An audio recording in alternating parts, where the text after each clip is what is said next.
aqui a gente pergunta, eu pergunto, onde estão as alianças? Né? É ruim para você, de repente, ser vista com essa representatividade, com essa identidade, esses títulos, nossa, que maravilha, né? Não, não é ruim, entendeu? Mas poderia ser diferente, né? A minha luta, ela continua, né? É que a gente possa um dia olhar olho no olho e a gente se entender, a gente se abraçar, a gente se amar verdadeiramente, sabe? A minha cor não pode chegar antes de mim, e ela chega, né? Então, como dizer, é muito difícil ser negro neste país, eu já não digo nem Bragança, no país de modo geral. A negritude pesa. Eu tenho orgulho, porque eu fui buscar as minhas raízes, fui buscar a minha identidade, né? E procurei, né, com isso, compartilhar com os meus, ou formar os meus. Quem são os meus? Né? Então, eu tenho um orgulho muito grande quando eu digo, eu tive uma geração, né, dos anos 90, 2000, foi uma geração todinha ali sendo cuidada, sendo encaminhada, sendo preparada para viver, sabe, essa realidade, né? E poder carregar essa negritude de uma maneira conhecedora da história, da sua raiz. E se tratando do documentário, eu tive contato com o Mário de Almeida. Ele estava fazendo meio assim, né, projetos com alunos. E aí, não sei, por conta das cargas d'água, acabaram me descobrindo e pedindo para que eu tinha uma história, né, dos clubes, ou talvez sabendo já dessa minha trajetória, né, com o movimento negro de Bragança. E aí me pediram para que eu desse uma entrevista. E essa entrevista foi ali no Matadouro. E esse mini documentário dele chamava-se Fantasma. E através dali, eu acho que eu expus, ou sei lá, eu sempre digo que existem os momentos, né, em que Deus parece que coloca, né, o dedinho dele ali e diz assim, chegou a hora, né, algo de positivo, estou te enviando esse anjo para que as coisas comecem a caminhar de uma forma diferenciada, né? Eu sempre digo assim, a gente vem de uma plantação longa e difícil, mas resistente, né? E a partir daí ela começa a dar os frutos que a gente não podia imaginar. E aí o Mário me procura, depois desse documentário Fantasma, que eu dei essa entrevista, e diz, ele foi contemplado, né, entrou no projeto, Aldir Blanc também, e aí me conversa comigo, foi aprovado se eu poderia, né, gostaria de participar, que ele tinha ideia e tal. O Mário toda a vida, inclusive agora ele está em Porto Alegre estreando, ele só trabalha com a viola caipira, com um sertanejo, ele nunca esteve envolvido com...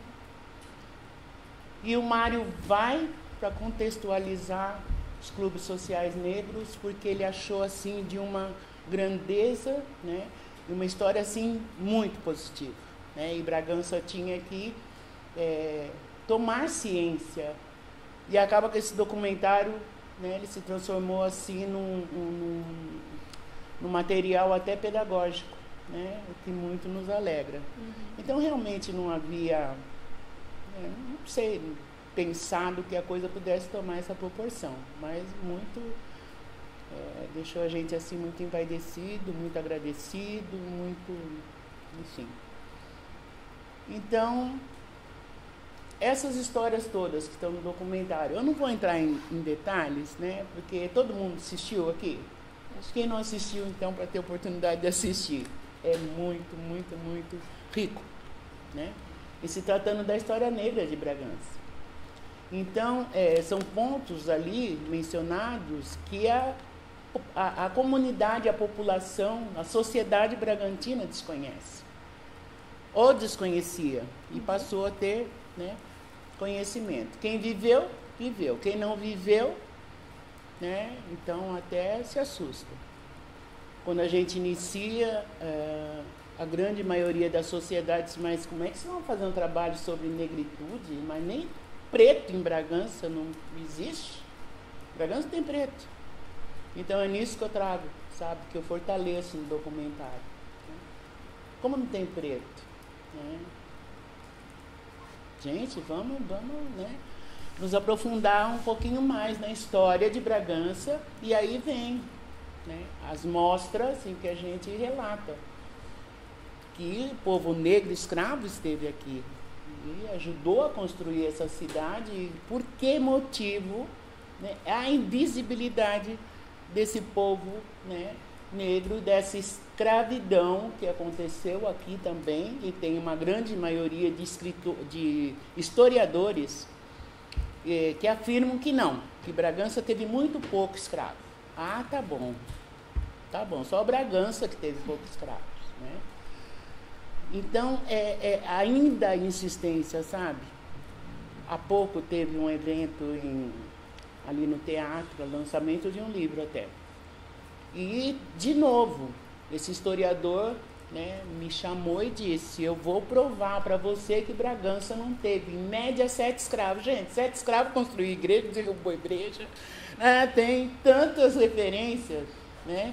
E meus ancestrais maternos são daqui, então tem história. Minha avó morreu com 89 anos, né? Tive uma tia-avó mais velha, ela morreu com 96 anos.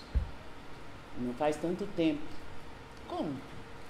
Então, essas histórias são reais. É oralidade? Sim. Nós, povo negro, trazemos muito da oralidade. Muitas das nossas histórias estão na oralidade. Mas, em se tratando de Bragança, peraí, né? Como diz o ditado aí, né? Vamos matar a cobra e mostrar o pau, gente. Não é possível. Sabe? Vão ficar negando até quando essa existência. Então, é só para resumir, né, a dificuldade e a resistência, né, desse conservadorismo que existe na cidade. Então, dizer assim, é uma cidade racista? Sei, entendeu? Mas sei que ela é conservadora. Não posso dizer que não existe o reconhecimento, mas existe essa resistência na admissão. Então, eu conheço, mas eu nego. E isso acontece com a maioria do nosso povo. Eu fui para o ensino superior através de cotas, viu?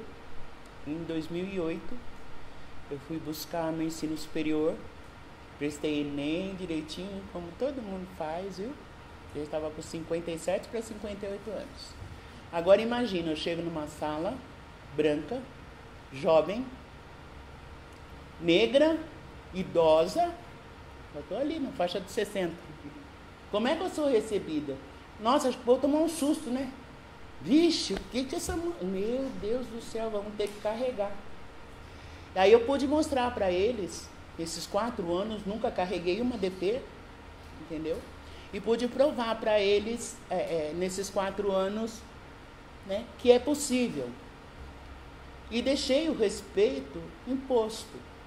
Quando você tem dentro de você uma autoestima trabalhada a ponto de... Porque tudo isso são fatores, né? Que a vida e essa resiliência que a gente carrega, né? Por todos essas mazelas, né, que nos compõem, né? Eu tenho sim muito orgulho, né, dessa representatividade, né? Gostaria que todos, né, pudessem, né, passar, envelhecer com tranquilidade, né, entendendo, respeitando cada fase da vida, né? E as coisas ruins, né, elas servem também para nos fortificar, né, para nos motivar, né, a caminhar com mais segurança, né? Aí a escolha, isso eu quero para mim, isso eu não quero, isso me faz bem, isso não, né? Ali eu vou porque é legal, aqui eu não quero ir. Ali diz que não entra preto, mas é ali que eu quero estar. Eu quero ver qual é o tratamento. Eu quero ver quantos os meus têm ali em volta. Eu quero pisar em chão que eu acho que eu devo pisar. Ah, mas falaram para você que você não pode. Mas quem falou que eu não posso? Posso. Né? E que cada ser humano, independente de raça, cor, credo, orientação, sabe, que possa crescer, que possa se fortificar, que possa, né, estar ao lado de pessoas que fazem bem, né, que elevem sua estima, que te valorizem, que te amem, que realmente exista a amizade, né? Nós estamos vivendo a década internacional do afrodescendente. O que significa isso? Isso foi decretado pela ONU, tá? Direitos Humanos. Declaração Universal de Direitos Humanos. A primeira, ela foi de 2011 a 2020, não, de 2015 a 2024. E agora, em 2025, ela vai até 2034. Por que eu estou falando isso? Porque eu vou mais atrás, para vocês entenderem que é um outro ponto que cabe dentro desse nosso processo. Em 2001, o povo negro conseguiu se mobilizar a ponto de conseguir ir para Durban, África do Sul, um grande contingente de brasileiros negros, e abrir essa caixinha de Pandora, porque até então existiam esses encontros internacionais em que o mundo se encontrava, e ainda persistia essa realidade, né, que o Brasil se vivia em plena democracia, e o povo brasileiro vivia em harmonia, certo? Brancos, negros, enfim. Principalmente entre brancos e negros existia harmonia. Imagina, quantos casamentos interraciais. Então, Brasil... E esse contingente de ativistas que foram participar, então, apresentaram todo o contingente de problemas raciais brasileiros. E assustou o mundo, porque o mundo tinha o Brasil tranquilo. A partir daí, começa essa nova... A ONU começa a prestar atenção, porque assim, as coisas no Brasil, a gente acha que de repente ela acontece, mas ela acontece porque ela é forçada a acontecer. Porque não é que o Brasil está vivendo, é o que manda lá fora. Existe quem determina lá de fora que o Brasil tem que cumprir. Inclusive, aí se criou. Descobriram, não, o Brasil é racista, preconceituoso, homofóbico, tudo de ruim que o Brasil carregava. Foi descoberto nessa reunião em Durban. A partir daí, começa a trajetória das mudanças. Então, De 2000, o que foi decretado? A primeira década, né, em que o Brasil tinha que imediatamente tomar posições contrárias a esse racismo tão acentuado, preconceito, enfim.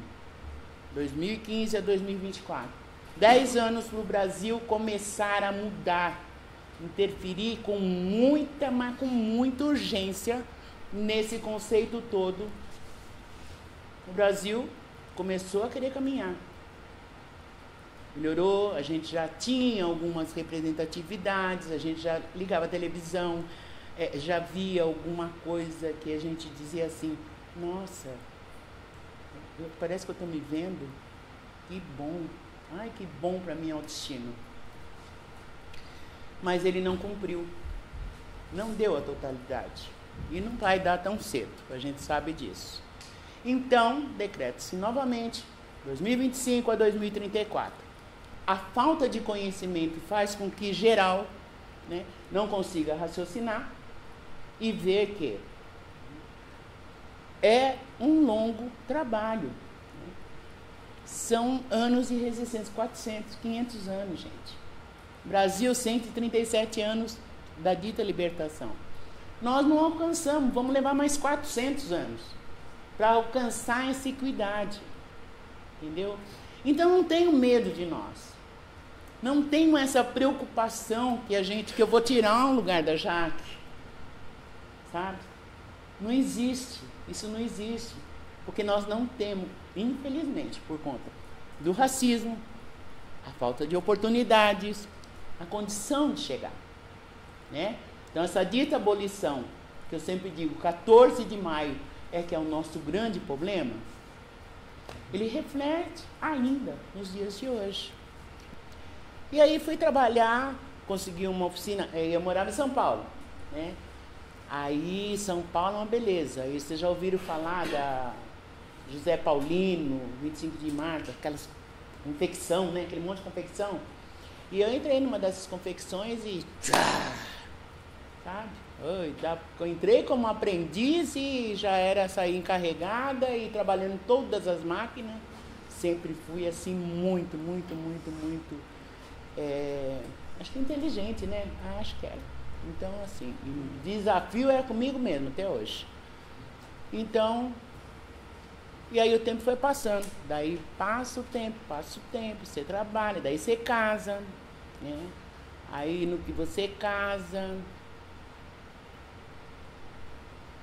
antes de casar, aí começam a acontecer, já tinha, sabe, alguns gatilhos já tinham sido disparados, como no sentido de, chegando aqui em Bragança, 15 para 16 anos, umas vizinhas que tinha no fundo, você não gostaria de fazer um curso?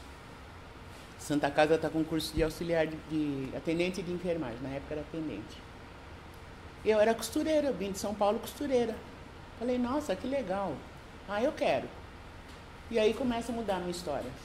Né? Então, Bragança me proporcionou, tem que ser. Aí, fazendo esse curso de atendente, passei a ser as irmãzinhas que davam o curso, enlouqueceram com a minha letra, comigo, com a educação. Nunca tinham visto ninguém, acho que nunca tinham visto um preto educado, não sei, eu classificava o preto, não sei como. Enfim, do jeitinho que a gente sabe, né? E aí me convidaram, que tinha letra bonita, para ser recepcionista. Fui a primeira recepcionista negra da Santa Casa. E abri, viu? Uma mão, né? Você vai aí, uma mão está puxando outras. Então, fui a primeira recepcionista negra, aí casei, daí tive filhos, pronto. Daí resolvi voltar àquele a que estava faltando, que era a educação. Por quê? Porque eu comecei com esse trabalho da associação, com essa moçada toda, essa criançada. Aí teve o primeiro momento, que era um momento de levar a participação em datas representativas, que eram as datas negras, maio, agosto e novembro. fazer a vez da educação e das escolas. Daí eu começo a usar o momento, a oportunidade da gente começar a passar, deixar algumas mensagens ou reflexões, que as músicas que eles apresentavam já traziam, eram músicas específicas para apresentações, balé afro. Vamos começar a falar um pouco, acho que esse povo está precisando ouvir. Só que, aí você chega no professorado, chega nessa classe, aí, além de você já carregar aquele olhar que, sabe, aquela coisa que o olhar é uma coisa que a gente sabe bem como é que ele funciona. Aí existia essa falta do conhecimento, né? Como é que eu vou tratar de igual para igual com ela? Eu posso continuar sendo eu. E não quer dizer que esses títulos puderam mudar alguma coisa na minha vida ou na minha maneira de interpretar. Entendeu? Se eu tiver com gente muito rebuscada, tudo bem. Mas se não, a minha maneira é essa. Dona Isilda é isso. Não muda. Mas eu teria que buscar, né, o conhecimento para estar à altura, né, de repente, perguntas dentro da educação, né, ou do currículo, qualquer coisa que seja, e que eu falei, não, urgente, eu tenho que buscar. E aí a briga é muito grande em casa. Por que a educação? Porque eu estava ali com a educação, sabe? E sou ainda até os dias de hoje. Eu gostaria de ser o quê? Advogada, né? Oi, amiga. Então, mas, né, estava até pensando agora, quem sabe, mas aí hoje a gente conversou seriamente, é melhor não. Melhor sossegar. Tá bom. Né? Mas isso, entendeu? Me levou ao retorno para a escola. A necessidade que eu senti para me autoafirmar, ter essa segurança, entendeu? De poder sentar em qualquer ambiente, entendeu? Sim. E tratar de igual para igual. Não somos iguais, não somos nada, mas tudo bem. Você fala, eu também falo. Eu estou entendendo o que você está falando. Você vai entrar, você vai falar palavras que eu, puxa vida, o que foi que ela falou? Eu não entendia, foi nada. Não, entendeu? Foi isso. Isso me fez voltar à educação. Ok. Aí, a alegria da minha mãe, né? Nossa, infelizmente não conseguiu me assistir formada. E, gente, foi tão bonito, olha, para mim entrar lá na FAEX, não, entrei de boa, tá, tudo bem. Mas todo esse processo, né, que eu passei em sala de aula, tudo, parecia que eu tinha 10, 12 anos de idade, dizia, meu Deus do céu, como é que pode um negócio desse? Gente, respeita a minha idade, não é possível, sabe, me olha, me queira bem, que eu amo vocês todos, mas não é possível vocês ficarem me tratando com essa, sabe, meu Deus, invisibilidade, professor, tudo, mas também chegar em professor, sentar, vamos trocar uma ideia? É isso. Aí no final disso tudo, formatura. Que daí já estava dominando a FAEX, né? Mas foi lindo. Porque daí fizeram uma surpresa para mim, né? Aquela piquititica, você estava lá, né, mãe? Ai, meu Deus, foi homenageada por todos os cursos que tinha lá, todos lá. Meu Deus do céu. Foi a coisa mais linda. Então, você está entendendo? E tudo isso, né, nessa resiliência, em todos esses... Tudo isso vai te trabalhando, né, de forma, vai te moldando, vai te abraçando, acariciando. Não tem como ser diferente, entendeu? Não tem como você envelhecer de forma diferente, mano. Tá aí, entende? Então são os processos, né, fantásticos, maravilhosos, que você conseguiu, né, barreiras que você conseguiu ultrapassar, né, que você chega nessa fase, você olha para trás e você diz, teve os momentos que não foram, né, positivos, mas eles também ajudaram, fortaleceram, entendeu? Para essa autoestima. Filhos maravilhosos, saudáveis, educados, enfim, Ninguém quer seguir, viu? Não pensa que alguém quer seguir meu caminho, que ninguém quer. Ninguém quer. Mas a trajetória de vida acaba levando. Mas chegam os feedbacks hoje, você, nossa, são emocionantes demais. Você fala, meu Deus, dona Isilda, nossa, a senhora na minha vida, eu falo, meu Deus do céu, mas do que é que ele está falando? Do que é que ela está falando? Sabe? Então, é sim, super interessante. Como que você não vai envelhecer bem? Aí o que eu desejo, né, para todos, independente dos que estão na minha faixa etária, né, que haja apoio, né, esse apoio, de repente, né, social, na área da saúde, entendeu? Que hajam equipamentos, né, que possam trabalhar principalmente, né, com essa negra idosa, né? Nós temos especificidades de doenças que são diferenciadas, que elas possam ser atendidas, né? Que as famílias possam estar, né, dando esse apoio que eu tenho. Eu sei que ele é essencial para que eu esteja bem também, né? Mas que ele exista em todas as famílias, né? Que vocês possam cuidar dos seus mais velhos com carinho, sabe, com atenção, né? Essa parte geracional aí, ela é bastante delicada. Quando você pergunta, foi de repente? Você teve fases, não teve? Tem fases. Tem fases porque falei que casei, e aí separei, acabei criando meus filhos com a minha mãe, né? Então, assim, existem os momentos de solidão, existem os momentos difíceis, né, que a gente passa, mas que a gente se apoia. Você tendo uma família, a gente se apoia uns nos outros e a gente, né, passa pelas questões. Agora, a gente conhece, sabe, da situação, né, dos idosos, principalmente do Brasil, e a gente sabe, a gente vai no asilo ver quando está cheio, a gente vê. Então, né, que possa haver, né, um despertar desse entendimento. Porque é duro, né? Porque no Brasil não existe esse reconhecimento. Porque fora, né? Então, quanto que o idoso pode estar contigo, quanto que ele pode te passar de conhecimento, de sabedoria, sabe?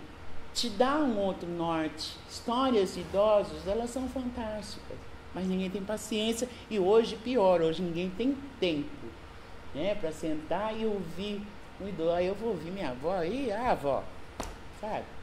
Então, é disso que eu estou falando, sabe? Essa falta de amor, essa falta de atenção com o idoso, para que ele possa, né, passar por essa fase tranquilamente. Então, quando eu digo que teve os momentos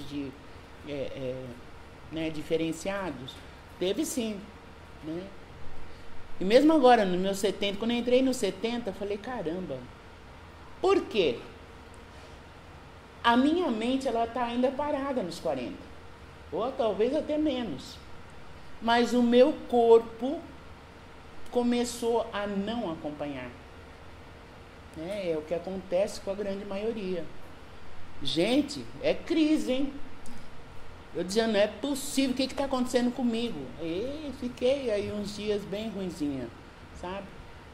Foi 60, e agora nos 70, aí foi um pouquinho mais sorte, né? Então teve uns dias bem difíceis, eu acho que é no geral, né?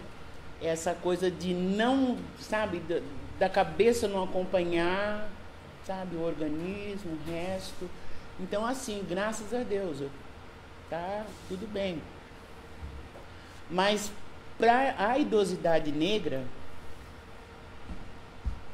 é difícil. Muito mais difícil, porque ela, né, eu sempre disse, sabe, para todos, quando a mulher negra engravida, ela engravida e essa criança que ela carrega no ventre,